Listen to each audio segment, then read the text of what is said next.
Back again here on the Skyhawk Sports Talk podcast here in the month of March. Hard to believe that we're already here, and at one point in time in November, basketball season had just started, and now it's time for the OVC Basketball Championships. Both teams, the men's and women's, will head up to Evansville, Indiana, both with games on Wednesday in the first round. Getting to this week in Skyhawk Athletics. First for baseball, they'll be at Alabama A&M on Tuesday at 1 p.m. And then the home opener this weekend at Skyhawk Field. Talked with Coach Jenkins, also James Caravello, the turf manager for UT Martin, about the new field that's going in. We are now ready to go out there and play on it, so that's going to be very exciting. Friday at 3, Saturday at 3, and then Sunday at 1. Softball will begin OVC play at SEMA with a doubleheader on Saturday at 1 and 3, and then they'll be at the Red Hawks on Sunday at 1 p.m. Men's basketball, that first-round matchup in the OVC tournament will be against the 5th-seeded Tennessee Tech Golden Eagles. Take place at 6 p.m., and then the women's team will actually play in the game right before that in the OVC tournament with the 7th-seeded Western Illinois Leathernecks at 3 p.m. In Rodeo, they will be at Arkansas Tech in Russellville, Arkansas, Thursday through Saturday.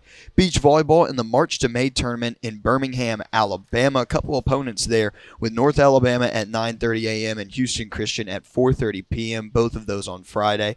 Following that, it'll be on Saturday, New Orleans at 10 a.m. and then Eastern Kentucky, former OVC opponent, at 2 p.m. to wrap things up there. And then Equestrian will have their final regular season meet of the year. They will take on South Carolina in Blytheville, South Carolina, at 10 a.m. Chris, lots of teams in action. Softball already starting conference play. Yeah. Baseball is just a week or couple weeks away from starting conference play themselves. And here we are, OVC tournament, and always the most exciting time of the year when you get to March and you get to basketball with March Madness. Yep, you welcomed us to March to begin the segment. Let's march forward, Yeah, Davis. Let's do this. Let's march forward to our first guest of the show. That will be head coach Jeremy Shulman. Keep it right here. We'll take a break on Skyhawk Sports Talk. If I quit this season, I still be the greatest.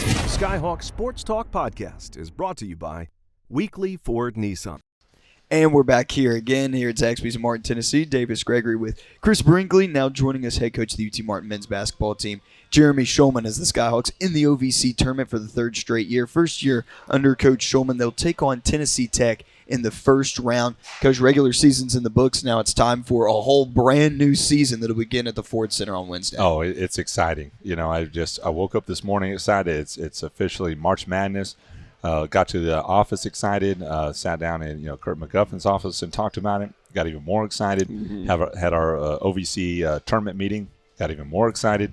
So it's that time of year. So I'm pumped. But you're always excited and optimistic, so you may have taken it up a notch, but it's not that much of a change. Definitely took it up a notch. You on 10, you're probably on like 15 right now. Yes, 100%. No, I mean, as a kid growing up, my favorite part of the year was March. I mean, I remember, and you're old enough too, you'd open the USA Today newspaper and have the bracket in there and actually see. But I mean, tournament basketball, so it's more exciting than I think any other tournament in any other sports. Oh, it is. It is. Yeah. And these mid-major tournaments, I mean, this is where I fell in love with college hoops.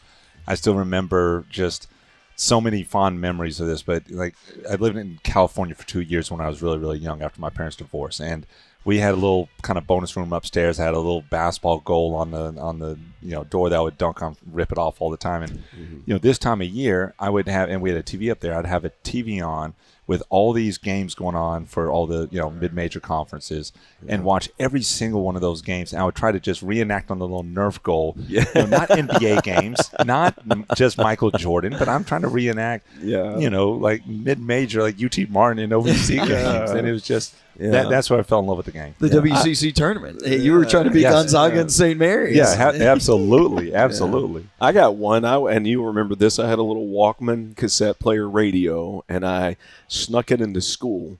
And I actually ran the wire before you had wireless up my shirt, and I would put the speaker right here in my palm, and I would sit in class like this and listen to the games while I was in class. Incredible. Yeah, but I never got caught. It's always my favorite part because you go on Twitter or X or Instagram or whatever, and you always see people MLB postseason, and then March Madness is the big one because a lot of people. I was always on spring break. Yeah. But there would be times where, again, I would just go on spring break and I'd look at Twitter or some of my other friends that went to different schools. It's like, they have their computer open as they're in class and they're on like a VPN watching a March Madness game. It just because everyone's in school or some people are at work and everything, and the productivity just there's no doubt about it. So what's it like for you now, not to be on the outside of that, but to actually be one of the most important people in the middle of it? Well, it's just a dream come true, and I've already texted. I'll be honest. I mean, it's a stressful season. It just is. It's a stressful season, and I had no idea how I would react to this week, to the tournament. And I mean, I've already texted my wife. I've texted my dad. I've texted one of my best friends, and told them all the same. Said, I am just so excited. I'm so fired up.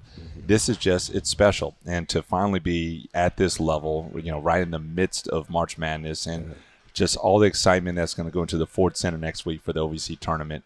I mean, this is pretty cool. Yeah, it really is cool. And preparation, it all leads to this, and then your time to prep goes down. You win your game, and okay, well, we got to see who we're going to play next, and we got to be ready. And if you win, then it's Little Rock in that next round, and so on and so forth. But it is so interesting to me. Okay, well, we got to get ready for this team, and we got to get our prep for this.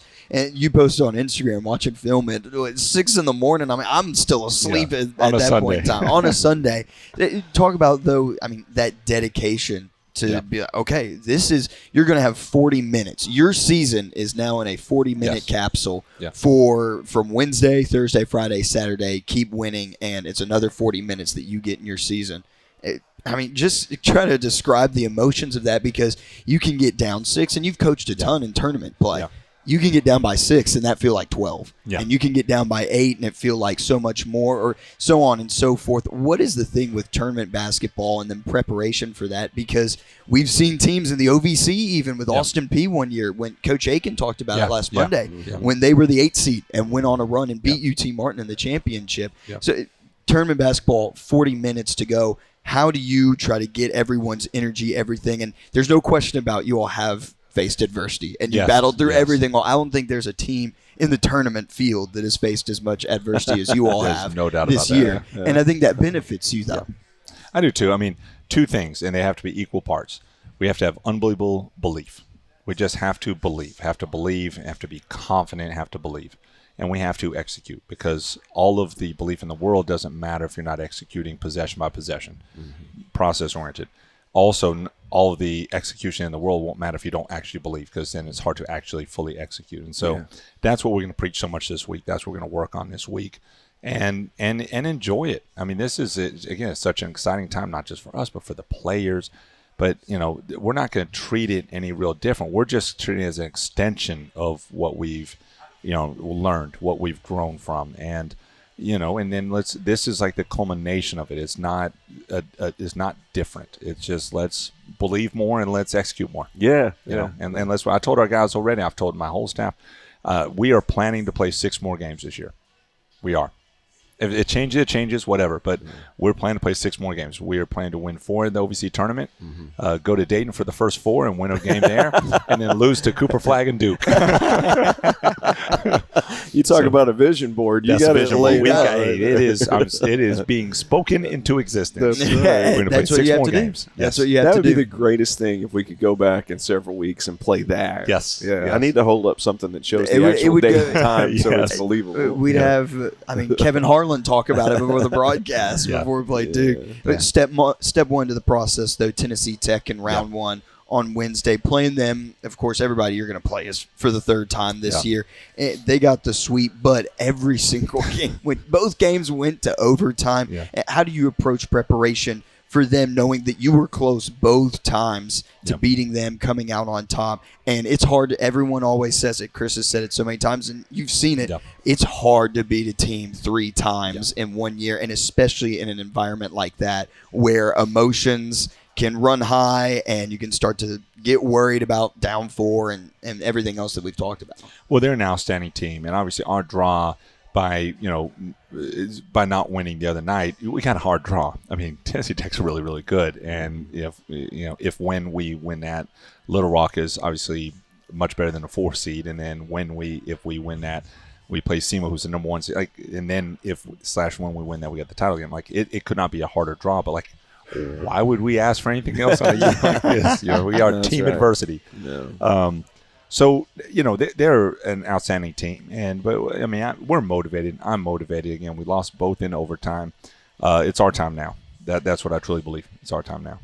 Your approach here, again, you come into this tournament and you lose, it's all over. And you talked about mid-major tournaments. That's what I love is that our tournament and even the Missouri Valley, if another team won't get an at-large bid, this is your season. This is your NCAA tournament. If you win this game and you win the whole thing, you're going and no one else is going. There's going to be one team out of 8 at the end of the day that goes on and represents the OVC in either Dayton or the first round or win that game and then play in the first round of the NCAA tournament. In your career, how have you approached tournament basketball, whether you've been the top seed and you've been the champion in the regular season or whether you've had to play on that first day and you were a lower seed? We've approached it kind of different ways because we're still trying to learn what works the best. And we've been very blessed to have some success in postseason play and a lot of different postseasons. And so that's why we kind of sell that. I think it's this kind of combination of belief and execution. Like we've got to execute and we've got to believe. And that's kind of how we approach it. Like we don't want our guys to be tight, so we don't want to do anything different. We don't want to act like it's different. We don't even want to talk about it being, hey, well, if you don't get it done in 40 minutes, it's such a negative approach. Right. We just want to believe and let's execute. Like I believe we're going to win, play 6 games. I do. I believe it. Now, obviously, we're not going to be favored in any of them. Obviously, it's going to be a mountain to climb on each one of them. Doesn't matter, but that's the belief our guys have to hear from me and my staff has to hear from me, and that I've got to hear from myself when I look in the mirror. And you do have a ton of tournament experience. Do you know how many tournament games you've coached? No, but we're. I know in the national tournament we're 9-4, so we've had success there. Also, we're one of the winningest teams in the national tournament. Over the past decade. State tournament, we're probably just a little over. I think we're probably like 55% winning percentage in the state tournament as well. How many games? A lot. Yeah. It's been 13 years of that. 13 That's just times as a head what? coach. So, 13 years, and probably 26 games on average. So you're around 50 tournament games as a coach, at least. Yeah. So it's been a lot. It's been a lot of games, and so we have some experience on this one, and so that's why we're just going to swerve so much into belief and execution and just and enjoyment. Enjoy it. This is such a fun time. Like this is. I always say, no matter how you want to look at it, every coach can look at it different. This is the dessert. This is if you like dessert. If you don't like dessert, it's not dessert. And it's the appetizer. No. But this is the dessert. Like our guys have earned this opportunity. So why come in with anything outside of joy and excitement? Because our guys have earned this. And actually, don't take it for granted. There are a lot of players and teams out there who wish they were in a tournament right now. Southern Indiana is fantastic. Southern Indiana beat Indiana State non-conference. Southern Indiana beat SIUE the game right before they played us. Southern Indiana took DePaul to overtime and should have won that game. But they're not in it. Mm-hmm. Yeah. Eastern Illinois, I think won their last 3 games of the year. They're not in it. Western Illinois won their last 3 games of the year for sure. Not in it. Those are darn good teams with really good coaches, really good players. They're not in it, so we're not going to take anything for granted. We're going to enjoy it. One of the things I like too is just to be at a site where everybody's there. Yes. Like all the people are there, all the other coaches, all the other players, all the fans from all the teams.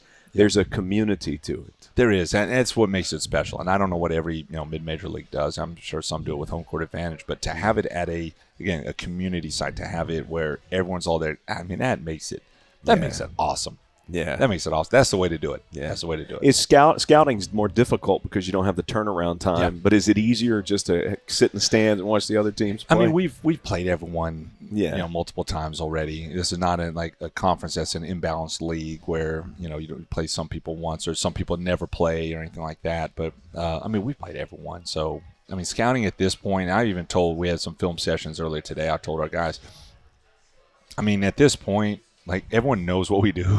We know what everyone else does. So we've got to find, ways to win in the margins, and we've just got to believe more and execute more because everyone knows what we're doing. Yeah. It's a toll on the season. All of it culminates into getting into the OVC tournament and then how you perform there. But this is a long season. It's a grueling year. It takes a toll on everybody's body. Everybody's got some people that have either the smallest injuries Yeah. or they've got something big and they miss somebody for a long time. When you look at the group right now, how do you find the strength and energy to win that first game after everything that everyone's been through, and then win that second one, that third one, that fourth one, get the fifth, and then be able to get to the sixth game? It's that same deal because, as you said, we got guys banged up. Our leading scorer didn't play our last game against Moorhead, and our second or third leading scorer is dealing with a pretty substantial injury and just playing through it. And we got, our fourth leading scorer is playing through a pretty substantial injury. Like, it is what it is. You either tough it out and play through these things, or you don't, and it is what it is. So your team knows the training staff pretty well, and you've used a lot of tape. Yes, our trainer Zach's doing a phenomenal job. So but he's with our guys a lot. But you just believe and execute. That's all you can do. Believe and execute. Persevere. Update on TG. What's his status for those? He should be able to go. Okay. He should be able to go. We've got to keep taking the right steps today and tomorrow to prepare him, but he should be good to go. He's a tough kid. Last one for you. You've talked about so much the depth of this conference and now your first season through it. What were your impressions of the OVC, and was there anything that surprised you coming out of this conference in the first year? Anything that didn't surprise me. That'll be a whole nother podcast or Skyhawk show for later, because that'll be a long conversation. The league's just really good. That's the thing that surprised me, just how good the league is. And talked to people and said it might be the best the league's been since Belmont and Murray left, and I believe it, because the league is good. Surprised how talented it is, how well coached it is, how big and physical. It's a really big league. It's a really physical league. Obviously, there's great guard play too. I think the biggest surprise of all, though, and we kind of alluded to it already when we talked about USI and Eastern Illinois and Western Illinois. It is the most balanced league in the country, and it is ridiculous how balanced. Yeah. It's unbelievable. Yeah. When you've got the bottom teams who have nothing to play for and they finish on 3-game winning streaks.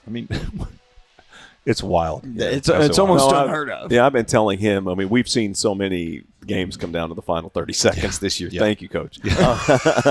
No, we're going to see a ton in the tournament that might involve you, but it's going to involve everybody. That's why this tournament to me is exciting this year. Oh, it is. It is. It's going to be exciting, and just hopefully that we're on the right side of things this time. Yeah, absolutely. And I want to let our fans know. The trip from Martin to Evansville is an easy drive. It is really. I was skeptical when we first went from Nashville to Evansville a little bit. We were at Bridgestone at one point. I didn't even know that. Years ago, and then went to Municipal, which was an older building, and then the move to Evansville. I'm like, maybe, I don't know, because I love Nashville. You love Nashville. Yes, oh, absolutely. But Evansville is great. Like, I am so excited. He's excited. We know where to eat. What I heard, it becomes the OVC deal. Totally. Nashville's not the OVC deal. Nashville is the SEC deal. And that was part of the issue. OVC basketball got lost in everything that was happening in Nashville. Yeah. So I'm excited. I honestly could not be more excited. Let's go. It's going to be a great week of basketball action. Coach, thank you so much for your time. We'll see you in Evansville. I appreciate y'all. We'll go ahead and take a break. When we come back, we'll have head coach of the UT Martin women's basketball team, Kevin McMillan, join us here on Skyhawk Sports Talk. If I quit this season, I still be the greatest. Skyhawk Sports Talk podcast is brought to you by Weekly Ford Nissan. Back here, Skyhawk Sports Talk, Davis Gregory with Chris Brinkley here live at Zaxby's in Martin, Tennessee. Now joining us, head coach of the UT Martin women's basketball team, Kevin McMillan, as the Skyhawks enter the tournament, going to play the number 7 seeded Western Illinois Leathernecks in the first round. Swept them in the regular season with a pair of double-digit wins. And Coach, just opening thoughts here, making it back to Evansville and first-round date with Western Illinois, and then Reagan McCowan, who's a spectacular player. Yeah, she's either player of the year or the number 2. She was freshman of the year last year, and I think she was second last year.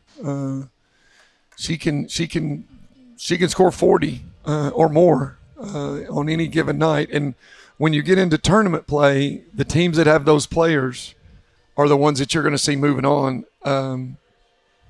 Just because games are going to come down to who can go get a bucket when you have to have one. Right. And so when you've got a player like her, it's an ace in the hole. Now, whether that's the factor or not, that's the other team's job to try to keep that from being a factor. So, fortunate to be going back to Evansville, and you take it for granted. But what people forget is you don't always get to go. Yeah. Right. We've been fortunate and gone every single year. but that's just not. I looked back the other day. Somebody asked me, and I didn't know the answer. Which team has gone every single year with us? And That's nobody has? nobody. Yeah. Nobody. Yeah. And so it's like, huh, so I don't take for granted the fact that we're getting to play in the tournament in Evansville. I'm very thankful for where we are. You just hope that you go and play your best basketball at the end. And I'm thankful for it too, for you and all the players and all those years that got us to the tournament. And I could sit here right now on this piece of paper and just list 50 memories that were about basketball or not about basketball, but involved us being at that tournament. I mean, it's been quite a run. Yeah, and it's and I tell them all the time, and this is kind of the not the pinnacle. That's not the right word. The finale. You write books. What's happened when you build up and then you've got the big ending thing? It is the pinnacle. Pinnacle? Yeah, okay. I think so. That didn't feel right. Let me think. It's there's a build up and then it's like maybe the climax of your season. Yeah. But you're writing a story, and you never know what little stories are going to come out of that big finishing story. Like the big finishing chapter of the season is going to be Evansville, and the postseason.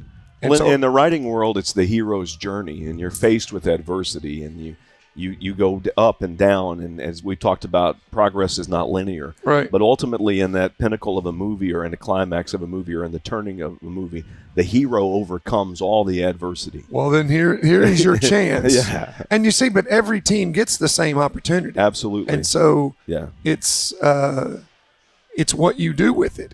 How do you write your ending story? And we've been very, very, very spoiled in that we've had a lot of teams that have written an ending that is pretty unbelievable. Yeah. I don't know, Alex, how many times have we been in the championship game?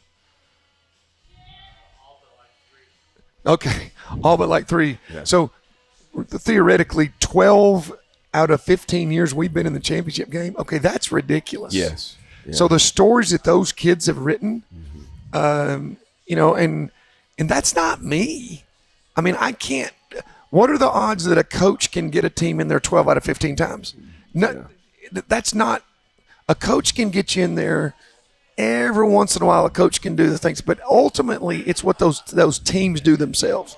And we've been very fortunate to watch some teams write some great stories. Some of them were absolutely heartbreaking, and you'll never forget. But it's still a wonderful story. Oh yeah. And you just are thankful that you have been given that opportunity. And so, here we're fortunate enough to go again. Yeah. And getting into Western Illinois and just the difficulty of trying to beat a team 3 times. I mean, you've been through the league and you've seen teams whenever you get to that tournament for that 3rd time. Is there things that they change up if you've beaten them throughout the season 2 times, or what goes into the strategy of seeing a team for that 3rd time in the season, and with it being that 40-minute capsule that your season is enclosed in? Well, if you beat a team twice, you probably haven't adjusted much because you won the first game. So you may not really adjust a lot in the second one because you won. Why would you adjust from your first game if you won? Right. Well, you don't. So you beat them again. Well, you lost the first game against them. Well, you're going to do some adjustments in the second game to try to fix that one. Okay, it didn't work. Well, now we're going to adjust again. Right. Well, that's where the advantage comes into that team because they're doing stuff that, okay, that didn't work. Let's try this. While the winning team is going, we don't want to do anything different because so they've made no adjustments. Mm-hmm. Well, if they happen to come up with some adjustments that bother you, you don't really have an answer for it. Yeah. In strategy, it's called counting their counter. That's the so you haven't seen their counter that's been successful yet. So that's why that people say it's hard to do because the winning team doesn't know the adjustments. They don't know how to handle that. And so one, it's hard to beat somebody 3 times, sure. But number 2 is you add McGowan in there, and it gets even worse because now they've got the best player maybe in the entire league that's out there. So if they don't have to hit many counters, if I'm Western, all I want to do is get this game close enough where she's the difference. That's all they got to do. If they do that, the odds are greatly in their favor. If they can't do that, then the odds shift greatly to us. And so we've got to – so I have counters that are in place in my brain in case they do that, and we got to do da-da-da-da. But the difference is they've worked them, and ours are all theories. Team execute it. Yeah. I mean, I know you'll see it. You've coached too long to not see it and recognize it and know what to do against it. Yeah, but can you get your kids to do it and understand it? And that goes back to how well you've done that during the season. You know, how well can they adjust? How well do they handle when you throw something at them? And we haven't done real well in that area. So that would be a big fear point for me going in, is how we're going to respond if we have to make adjustments. And we're going to have to make a lot. Yeah. If we win this game, we're going to have to make a lot, and the next one, and then the next one. You just do. And they have to be kind of seamless, and it has to be kind of who you are. And that's going to be a huge challenge, let's be honest. How soon is it during a game where you see those adjustments for them, in instance, for Western Illinois? Is it at the end of the first quarter, that first media timeout, or how long does it take to see, okay, this is what they're doing? I'll lay it down even more. Do you if a team does something to you on one possession, are you like, okay, maybe if they do it two possessions? You look at it and you go, was that an outlier? Yeah. Or was that something that we can't stop? And so you kind of have to sit there and go, okay, they came down the next time, they didn't do it. Okay, did they not do it because they knew it worked and they're going to come back to it? Or do they not do it because they don't know what they just did? They missed it. It turns into a chess match. So what you do is that's when you pay attention to the coaches and how they handle stuff, and you kind of figure it out. And so some teams I might adjust quickly, and other teams I might not. It just depends. That's more of a gut feeling, and you just kind of guess, and you hope that your guess is educated enough that it gives you an opportunity. Yeah, you touched on a little bit about tournament basketball and having a Reagan McMillan on your team, a player of the year of that caliber that can just go and get one at the end of the game. What's different about tournament basketball, or maybe what's changed in your years of coaching? Well, typically they don't call as many fouls, which I have never understood. I don't understand why it's a foul on February the 28th and it's not a foul on March the 4th. It does not make sense. It never made sense when it was in my favor. Yeah. It never made sense when it was against me. If it's a foul, it's a foul. Yeah. But the fouls are going to go down. And in the NCAA tournament, they go down even more. Another level. And it's like, wow, this game is nothing like the game that we played the back before. So you've got to be built to handle it. That's another level of adversity that you got to kind of prepare your team to deal with. Besides that, it's just kids' nerves.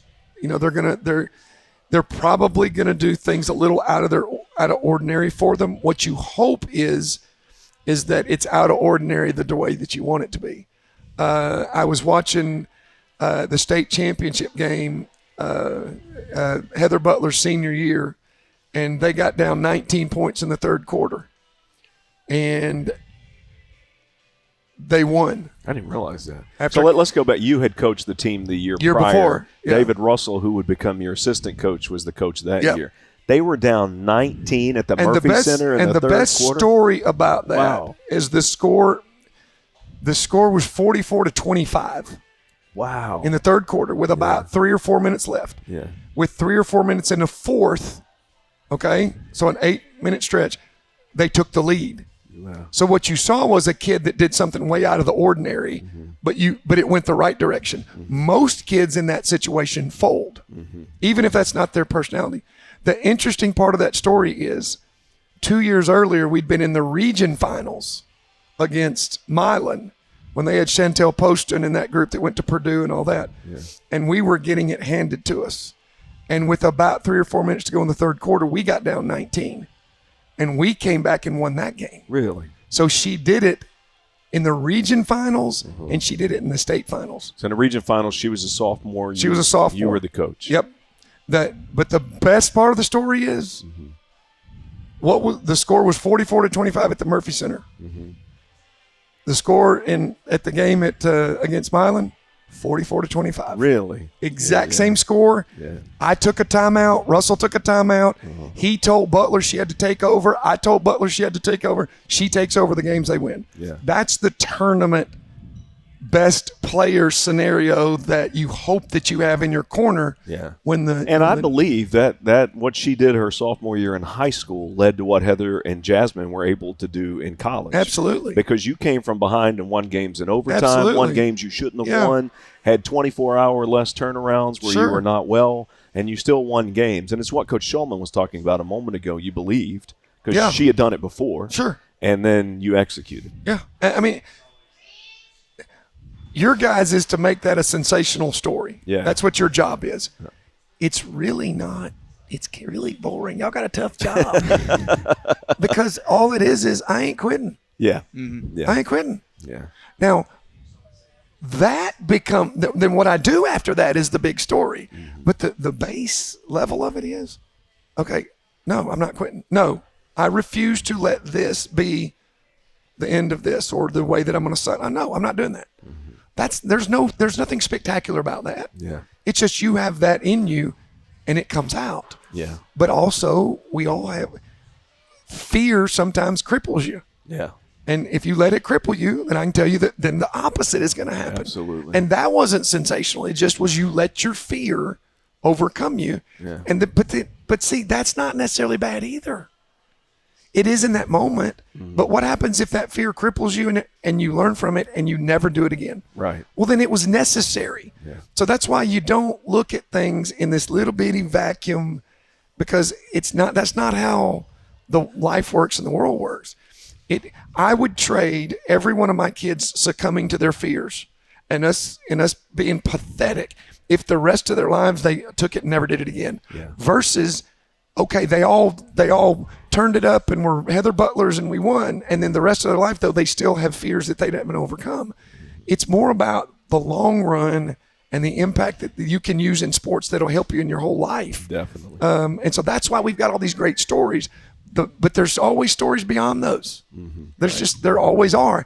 If the players learn and can apply this to the rest of their lives, which who knows? That's their life. No, absolutely. And that leads me into my next one, the emotions of it. And you have a team with a lot of players that played in the OVC tournament and have had multiple years being at the Ford Center and playing in those games, and they know the stakes and all the emotions and all the nerves and everything like that. How do you manage that, though, for some of the people that haven't been there before, and maybe for the veterans that are there but they've never been in a situation like the game could present on Wednesday? I can answer. Mm-hmm. You just do the same thing you do during the regular season. That's it. I am the exact same. Doesn't change at all. I don't change anything. I'm the exact same. I'm always going to be the same. Nothing's going to be different. So hopefully that is a comfort to them that they don't go, oh, wow, coach is having to be like this for the tournament. No, I'm going to be the exact same thing. But I also try to mirror the team. Sometimes you see a team's a little nervous. So then I'm actually calmer, which means I'm almost dead. And then sometimes you see that they're a little loose. And so I have to be just a little uptight just to try to pull them back to the middle.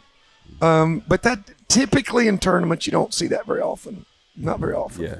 And playing in day one, I know it was a couple years ago where the number 1 seed played on day one and played the 8 seed before they brought the double bye back. What's been your approach in conserving energy for the rest of the week when you take that first game and then I can answer that one. It's the same thing. What is it? Yeah, if you don't win that first game, you're not going to get the second one. So we don't do anything to conserve any energy. I don't understand all this load management stuff. So, because hey, we're healthy and fresh. We lost, but we're healthy. We're ready for the next game. Oh, we don't get to play again? No, guys, you don't. So we really don't. You can't do anything. Now, last year was an exception because last year in that last game, we didn't have to win. So that was different. Now, if we had been playing Eastern Illinois in that last game, we would have played everybody and we had to win, and we would have just said, there's where we got to go. But that was different. And that, I said it last year and I'll say it till that will never present itself again. That scenario will never present itself again. Thank God, because I don't want to ever be in that same situation on any level. But you simply worry about what's right in front of you. Because if you take your eyes off of that for a second, then you'll get your butt beat. It's a good strategy. It's worked. Yeah, it's worked. We've been, 12 times in the championship game. It's pretty good. This league's been very unpredictable this year. What are your thoughts of the tournament as a whole? I mean, this could go to anybody, 1 through 8, on both sides. I think there's, TSU just beat Southern Indiana to get in, to make sure they were in. They weren't in if they didn't win. Moorhead was in, and I think TSU just has pretty much showed they can beat anybody. Western Illinois has beaten Lindenwood, Eastern Illinois. We're probably, of the 8 teams in it, we're probably the one that hasn't beaten anybody. We beat Southern Indiana, that's up in that's getting a bye. But I would think everybody in the tournament's a little bit nervous about us in the tournament, just because we 12 out of 15. Well, you think, okay, here they go again. And we could. I think Little Rock could make a run. They've been in the championship game twice in the last 2 years. Lindenwood, they're a little bit of an outlier. This first time they're there. Southern Indiana won it last year. Eastern Illinois has won the league kind of 2 years in a row, so they're right there. Western has beaten those 2 teams. Tech won it 2 years ago, and so they're there. And so, I mean, it could go any direction. If it goes anywhere, the league needs Tech to win it. That's what the league needs, because Tech has got the best record. They've got the best net ranking.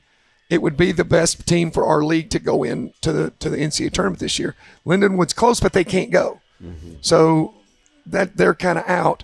After that, EIU was making a run, and they've got McGlown. So, I mean, it's a toss-up. I would, Tech's got to be the favorite, and somebody's going to have to play well to beat them. And the fortunate thing is they only have to play 2 games. So, I don't know. I don't know what I see. Y'all have seen everybody. Who do y'all think? Oh, I think it could be anybody. I agree. Yeah. I mean, top to bottom, it could seriously be anybody. Last one for you, Coach. Senior Day this past Saturday for Abby Stevens and then Tia Hyman, too. I know they haven't been a part of the program for too long just this season, but what have they meant to the team in this year? Well, anytime it's a milestone. And they're both finishing careers. They're both getting their degrees soon. And it's moving on. And so it's not just a celebration of this season or even their careers, but it's their basketball lives. And that spanned back from when they were 6 years old until now. So it's special to get to honor that part of their story. They haven't been here that long, but they both have given us effort and done everything they can do, and we've needed them at times to help us. And I'm appreciative that they've given us their last season. Yeah. Well, Coach, thanks so much for your time. We'll see you in Evansville this week. Appreciate it. Thanks. If I quit this season, I still be the greatest. Skyhawk Sports Talk Podcast is brought to you by Weekly Ford Nissan. We're back here, Skyhawk Sports Talk. Davis, Gregory, and Chris Brinkley at Zaxby's in Martin, Tennessee. Joining us now, head coach of the UT Martin track and field team, Jolyta Henderson, as the Skyhawks finished out the indoors season this past week at the OVC Indoor Championships in Indianapolis, Indiana. First time the event's been held at the Indiana Farm Bureau Fall Creek Pavilion. That is a mouthful. It is. Good job, Davis. How was that, though, first time going up to Indianapolis for that? It was fine. As far as like going there, it was cool. I was actually expecting to be colder than what it was, and actually the weather was actually pretty good. The track itself is 2 feet off the ground automatically, and then so that makes the like sides of it raised up even higher. So if you're standing on the outside of the track and you're walking around the bottom, you can't even see over. That's how high it is. The banks are really high, which is Wow. makes you run a lot faster, which is like really cool. Why does it make you run a lot faster? Because you're running downhill. Oh, I see. Yeah. And so it like that was cool because you usually don't see banks that high besides at Clemson and stuff like that. So it was nice for them to have that experience on that. Downfall is you can't get like in and out of the track easily. Like you have to take a step to like get somewhere, and it's like, well, I just want to be able to walk and just do what I gotta do. I'm not trying to get the stair climber. Yeah, today, like, no. flights And climb. For me, coaching 8 different events at one time, I'm like, okay, I gotta be all the way over here, but I have to walk all the way out and walk all the way around, and then go to where I gotta have to go be. I'm look like, this this is up. terrible. I gotta see it. It's terrible. It's terrible. 3 podium finishes for your group. Men's DMR gets second place. Women's DMR second place. Then Maggie Roy too in Yes. second. Going first to the men's DMR team is Samir Smith, David Stuckey, Angus Monroe, and then Brady Milken. They get a school record time in Yes. that one and competed very well. Yes, they did, and we talked about it, and it's kind of funny because the men's DMR has been like our event, like we've dominated in that for so long, and it's like they got the school record, but they only got in second, and they were like, man, like we ran faster than the other guys that actually won it, and it's like, well, that's how the conference was this year, but no, they ran really, really well. Their splits were amazing, so they did really good. And the women's DMR team resettled freshmen with Maggie Roy, Janae Chapman, and then Rita Eimer, 12:04.33, and Yeah. they get second place. That was one of the best times in program history. Yeah, in a while, like they did really well. Me and Tony went back and forth on like, do we start Reese or do we finish Reese? Like, she's a freshman, is she gonna be okay? And I'm like, well, do we start her with a group of people? Because like starting the race, like at least you're with people the whole time, whereas in a relay at the end you don't know what it's gonna look like. So it's like, do you want to put that on the freshman, or do you want her to just start? And was like, well, here we go, let's just figure it out. And it was kind of a decision What made. does determine order? What are some of the things that go into it? So for the DMR, the actual race itself determines the order. So the first leg is it's the 12 to the 400 to the 800 to the 1600. Gotcha. Yeah. So it was like we could have switched her and Maggie, or we could have put Maggie on the 8 and Rita on the 12. Like it was just a lot that we could do. So yeah, but we came up with the best order, and they did really well. And you said it, UT-Martin's been really good in Yeah. DMR in the past. What makes a good group whenever good you DMR try to get them together, and what makes a good team? So when you have a DMR, most of the time is like your 8 and your milers are just like really fast. The 400 leg, which is the leg I'm responsible for, I just tell them like, don't do worse. So that's the job. So when you get the baton at the 400 leg, it's like whatever place we're already in, just don't make it worse. Like you can make it better, but don't make it worse, because everybody else has so many other laps to do. It's like your little 2 laps around track is nothing compared to what they have to do. So yeah. That's kind of weird. I don't know if you told me that. I don't know if it would take the pressure off of me or put the pressure onto me. But no, I think I just know that I've got a job to do, and I've really got to focus on this moment. Which is good. Yeah, no, that is good. I think that's how I would approach it. Yeah, you just give it that. Whereas like the distance part aspect of it, like the sprinters are like, dang, like how do they stay engaged for that many laps? I'm like, it's mental. Yeah. They have to. No, it totally is. Yeah. Yeah. Yeah, and Maggie Roy. Do you see that mental go ahead. personality? Do you see the personality away from their sport? Like this mentality? Like if you met a person, would you, in your head, do they have the ability to focus for longer than another? Yes. Yeah, okay. Yes. Yeah. You can tell. No, you can read things, You I can guess. tell. You can tell. And even like with our athletes, that do stuff, you can tell if somebody's going to have a good race or not by the way that they're warming up, by the way they're just doing certain things. You're like, oh, they're not engaged. That's not going to be good. Like So, we had a football coach one time, and before football season started, he took the team bowling to this huge bowling alley, and he just watched them. And he said, I learned so much from watching them bowl. Yes. Could you get that from that? Yes. I Yeah. get it from anything. Like, Yeah. it's crazy. And it helps you to understand your players. Yeah. Yeah. Yeah. Or your athletes. Yeah. Maggie, What have you learned about Davis? Oh gosh. I don't know if we were. Okay. Davis is actually really, really great, and I applaud you on a regular basis. Like, She does. I send him 10,000 text messages at track meets, and it's not like, it's just in my head. So I go, oh, let me shoot it to Davis, even though I know for a fact he can see the results Yeah. And he doesn't have to Yeah. get a text message from me. Yeah. But I'm like, oh, whatever to make his job easier. I'm like, oh. And it does. I appreciate it because there are times where if that's a school record, I'm like, I don't know right now. I'm going. Well, we'll see. I'll see if Lita texts me. And if she does, then I'll go ahead and put something out. No, But, well prepared, which Yeah. is what you want from your student No, athletes. yes, very. When it's time to get the job done, he's there and Yeah. ready to get the job. I Yeah. guess that's what you want from your student athletes. Yeah, no. Yeah. He'll make a great runner. Okay. You didn't know what we were leading to. No, listen. I got to build myself up before I go practice and everything like I that. can say now I've really known you for a couple of years. I have never seen you run. I've never seen you really walk fast. I can walk. I can walk. Well, I mean, I fast walk. There's a difference. when I go, well, my mom's a walker. My mom walks like she jogs and then she walks. Mhm. Okay. She does like 9 miles in the Yeah. morning. And I'm like, how do you? One time, I don't know if I've told this story before, but one time, again, like we always go walks together whenever I'm home. And I told her, because she was on the treadmill, and I was like, how many miles did you do this morning? Because she'd do some outside and then she'd do some on the treadmill. I didn't know that she went outside and did it because apparently that's easier whenever Yeah. you go outside and do it. And she goes, well, I did 15 miles. Wow. I did 15 miles from this morning to then on the treadmill. I'm like, okay, I'm going to get that. And I got go on the look at that. I got on the treadmill and I got to 4 miles. And I was like, I'm done. done. I'm out of here. Like, Get you the- You know what's yeah, weird? I'm You can make out. and explain. Like if I'm going 3.4 miles an hour, which is really slow on the treadmill. On the treadmill, yeah. I could walk 20 miles. If I'm going 4 miles an hour, I'm done at 3 or 4. Yeah. So why is that 0.7 of a mile an hour such a big difference to me? All it is just different. Now you're working like different energy systems within your body. Yeah. It's just like a 400 runner versus 800 runner. Like one's anaerobic and one is like glycolytic. So like you go into different.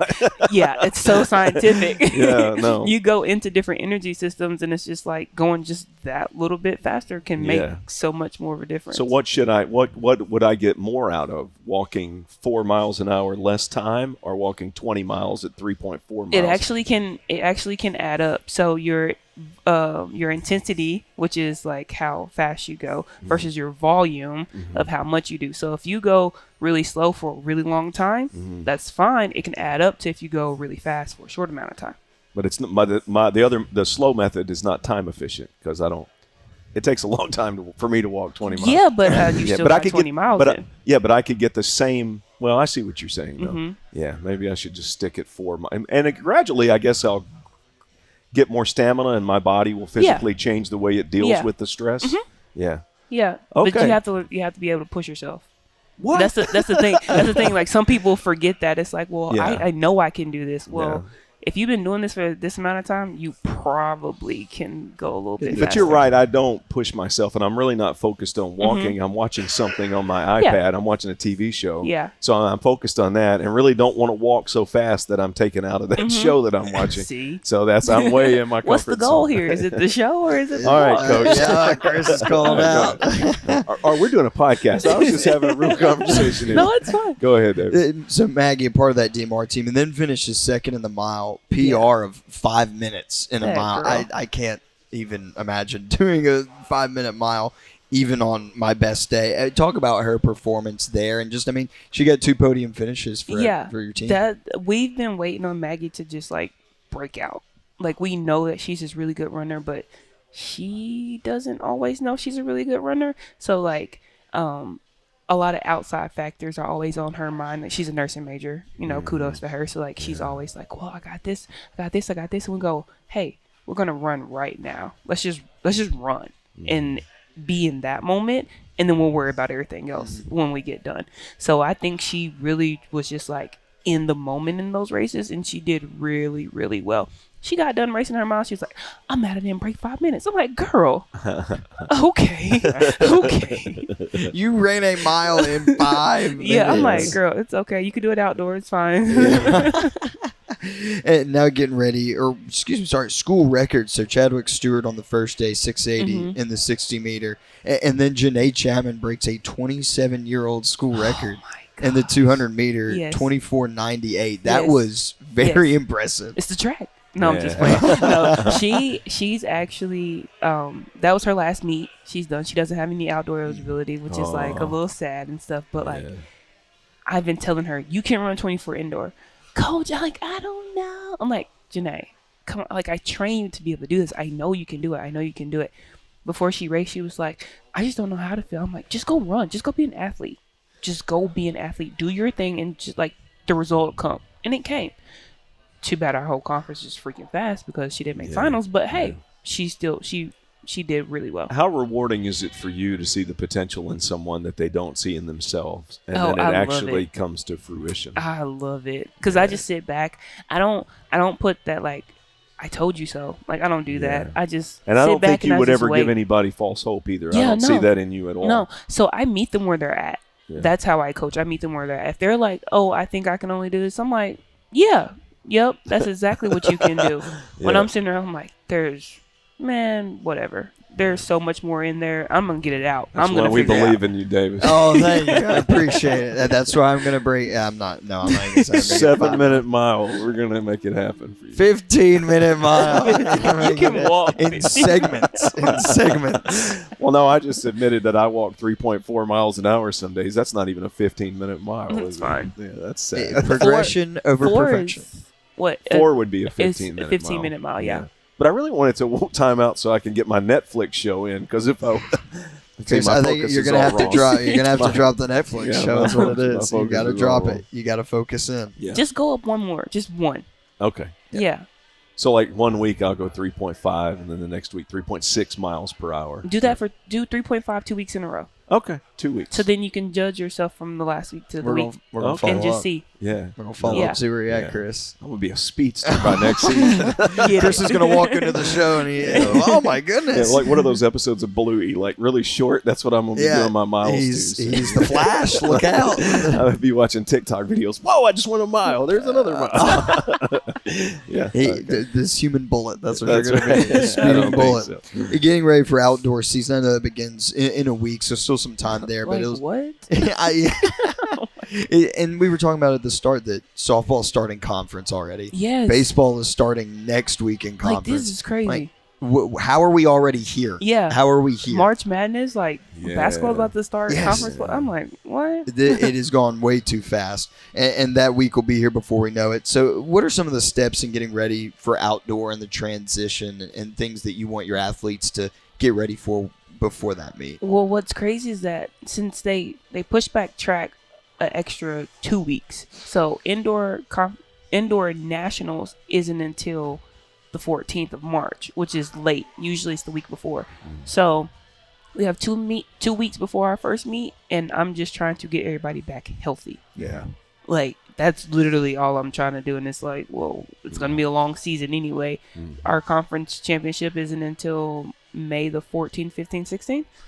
That's another week longer than what we normally would to stay here, so it's gonna be a long season. So it's like, can I just get you back healthy? We'll see what Rhodes looks like for the first meet, but Progression over perfection. yeah, though. yeah, has It's to a be process. It has to be a It process. is a process.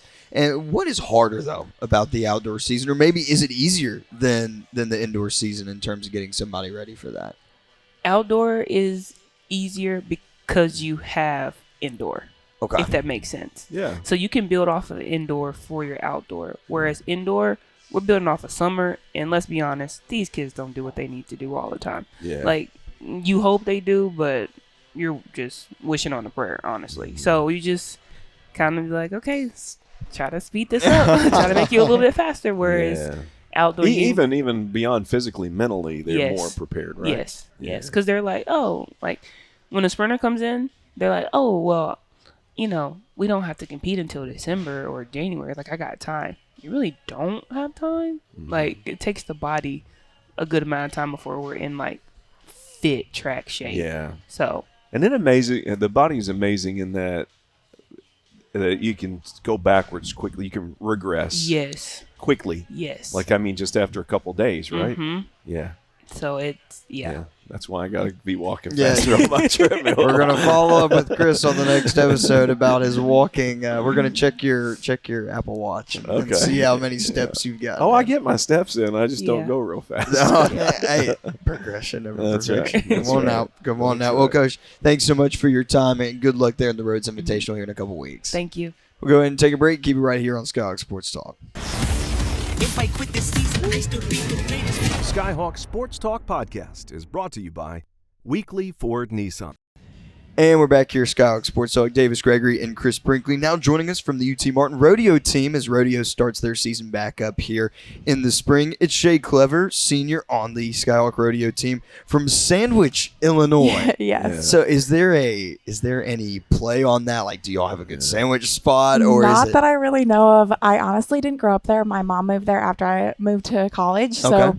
I've lived there for like the past 4 years. I actually grew up in a small town called Yorkville, but Sandwich is where I call home now. But there's no sandwich shop that I know of. So Where everybody- did you grow up? I grew up in Yorkville. Where's it that was at? Where's about that? like 20 minutes from Sandwich. It's in the Okay, same area. where's Sandwich? Sandwich, Northern Illinois. Okay. Yeah, it's like so way up there. yeah, like, it's an hour and a half southwest of Chicago, is what I tell people. Okay. If you know where like Jolyta is, it's like closer to there. Yeah. Yep. Are you Mhm. close to Western Illinois, or is it way? It's farther. way farther. Yeah, it's not Yeah. really super Are you close to near where I'm at. Iowa?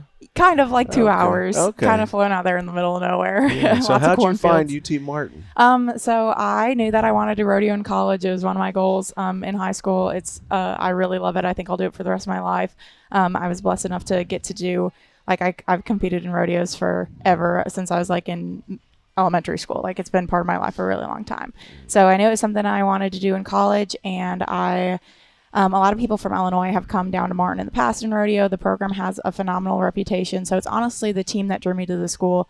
And a long time ago, I wanted to go to chiropractor school when I started out college.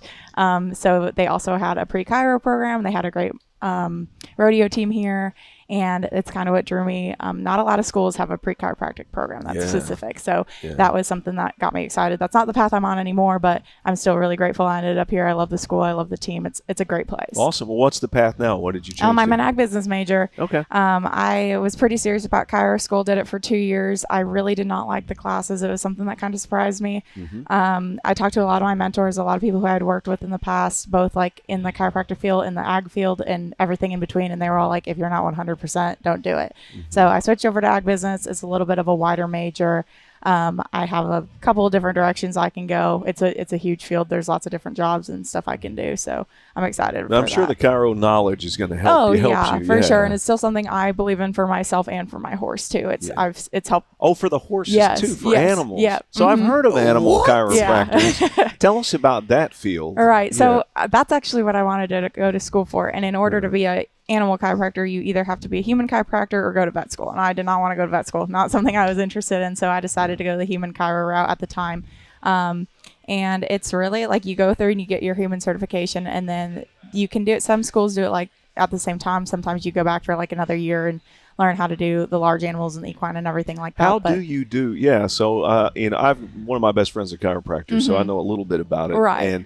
But I mean, we're small and it just works. But like with a large animal, and I can't even imagine an elephant or even a horse. How does it even happen? So they'll stand. A lot of people use like blocks and stuff, or it's just a lot of like body weight pressure. It does feel good to them. So once they figured out that like it's just like people like you normally like to go to the chiropractor. So it's just like people. Do you do X-rays or do you just? Yeah. So they do X-rays, but I've never had a chiropractor who does an X-ray on a horse before they chiro. Obviously, that is a thing, just not like for the chiropractic.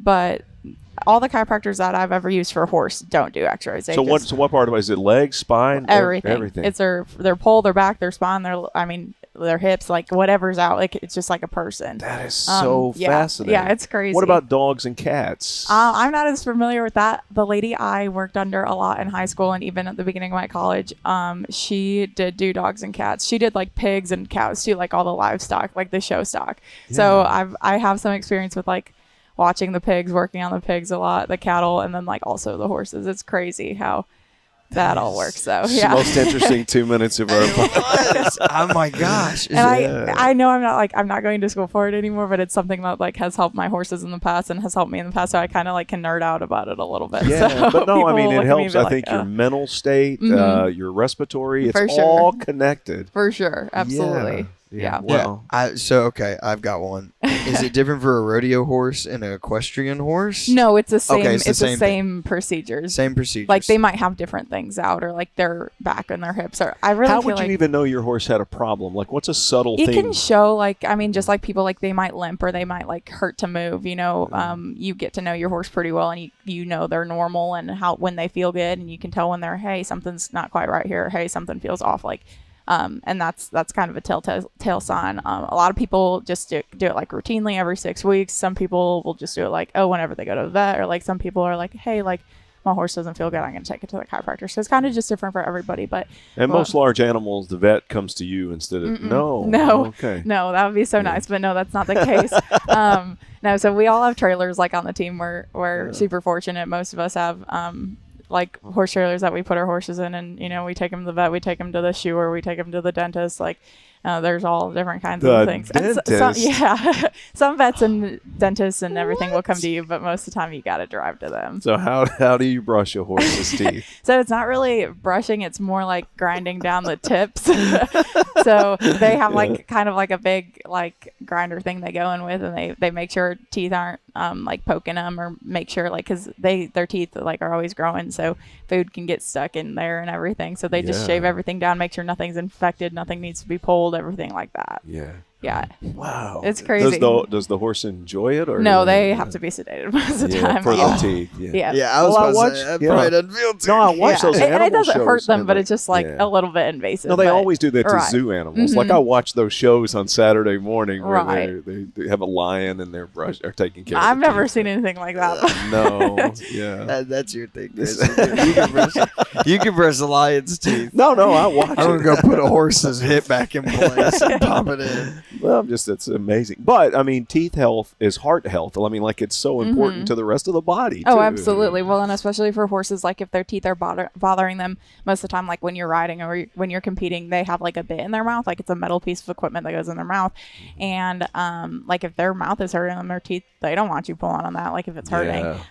So it's really important to make sure your horse's, like, mouth is all good and feeling good. So, like, it all does come back to, like, you know, you got to take care of them. You got to do what they need so they can do what you want them to. So we should probably talk about you. I got 1,000 more questions. It's what I'm passionate so about, awesome. so I don't mind to talk about like. So what are you caring going for to them. do when you graduate now? I'm not really sure yet. I'm definitely going to keep rodeoing.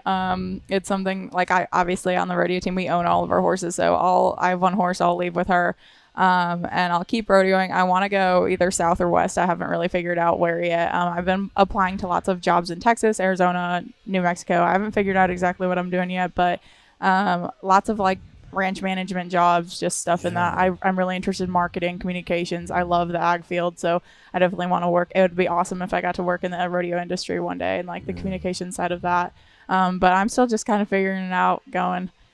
That's great. Well, That's great. I've talked to you for 4 minutes or however long we've been here. Your passion, your knowledge, and your passion. You're going to be fine doing whatever you want to do. So. I hope so. Thank you. Don't settle. For sure. Absolutely. Yeah, because your ceiling is very high. Well, I appreciate it. Yeah. Rodeo is an interesting sport, and always whenever we talk to our equestrian athletes or rodeo, I always ask, how did you get into the sport? You said in elementary school, but what did that look like? Right. So I've actually been riding horses since I was 4. My mom, when she was young, she rode like jumping horses, like they jump on the equestrian team. So she kind of did that kind of thing. And she never really stuck with it. She got into college. She wanted to be a teacher. She kind of went that direction. But then when I was born, she was like, hey, like, it would be so cool if like Shae got to ride horses. So I was like 4 years old, and she brought me to like this little lesson barn, and they had me riding like in an English saddle, jumping. And I do kind of credit like my riding to that, because an English saddle, there's a lot less there. It doesn't sit you down as well. So you have to balance well. And that's what I learned on. So I feel like it gives you a better seat, if that makes sense. Like it gives your balance better, I think, anyway.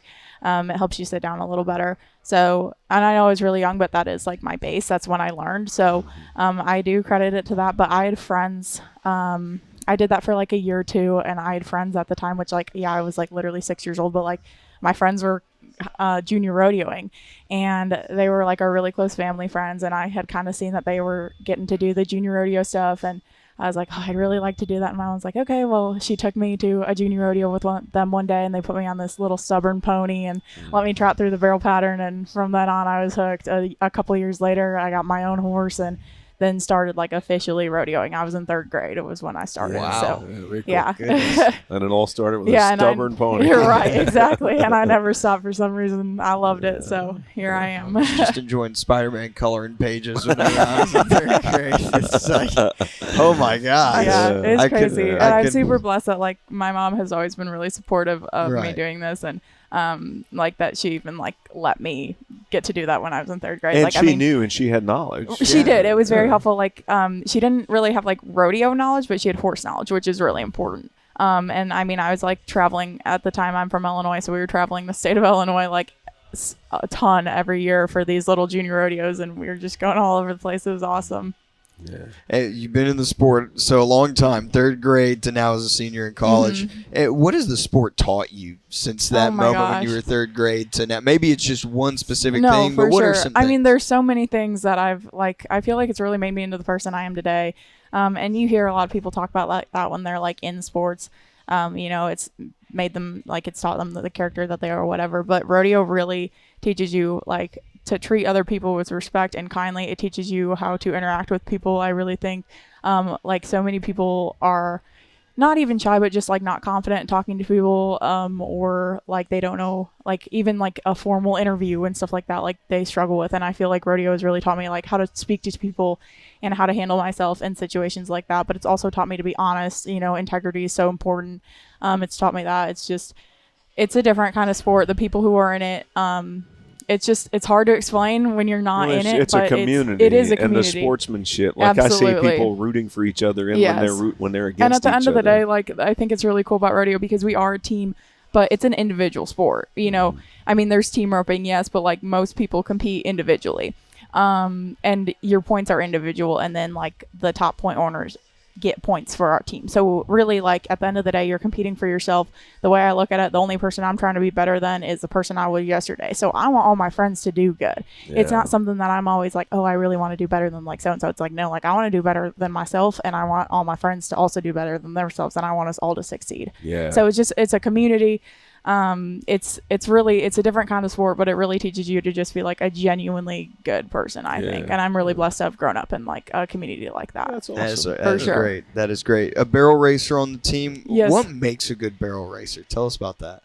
It's different for a lot of people. I think it comes down to, first of all, taking good care of your horse.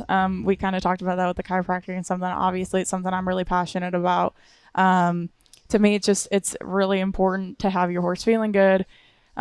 Keeping them in shape. It's just like a person athlete. Like your horse has to be in shape. They have to be exercised. They have to be drilled on different types of things. So, and that looks different for everybody. There's not one good way to do it. So I think that's really important. Then also for me, like I feel like I need to be in shape. So I run a lot. I work out a lot. And then I also ride my horse as much as I can, normally 5 or 6 days a week.